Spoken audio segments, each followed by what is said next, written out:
Aujourd'hui, on s'attaque à un paradoxe qui est au cœur de la finance. Comment est-ce possible? Deux experts, les mêmes données et des conseils à l'opposé. Pour l'un, c'est l'occasion du siècle, pour l'autre, c'est la catastrophe assurée. D'un côté, un modèle annonce 86% de chances que le marché grimpe. De l'autre, avec exactement les mêmes chiffres, la probabilité tombe à 31%. Ce n'est pas une erreur de calcul, ça révèle un vrai choc des philosophies. Il y a d'abord la pensée réactive. C'est simple, elle se base sur le passé, les faits. L'image est nette, certes, mais totalement inutile pour voir ce qui arrive devant. En plus, cette vision ignore 73% de l'activité mondiale des marchés. L'alternative, c'est la pensée proactive. Là, on essaye d'anticiper l'avenir. Le but, lire les signaux, comprendre la psychologie collective, anticiper le prochain coup. Alors, que nous dit ce fameux rétroviseur? Eh bien, les données économiques sont assez sombres. Dans l'immobilier, beaucoup d'hypothèques valent plus que la maison elle-même.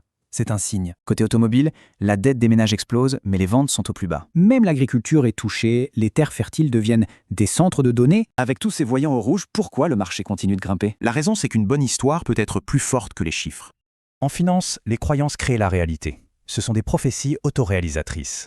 Et aujourd'hui, le récit qui domine tout, c'est celui de l'intelligence artificielle. Et ça nous ramène à notre mystère. Ce fameux 86% contre 31%. Le modèle Milton, le réactif, voit les mauvaises données et dit « vendez ». Mais Jésus, le proactif, parie sur l'histoire de l'IA et dit « achetez ». L'écart de 55 points, ce n'est donc pas une erreur. C'est la valeur du récit. Le vrai avantage aujourd'hui, ce n'est plus la quantité de données, c'est la qualité du jugement. Tout l'enjeu est de savoir quel récit gagne la bataille pour l'argent en ce moment. La question finale est donc: quel événement pourrait bien briser le charme de cette histoire sur l'IA?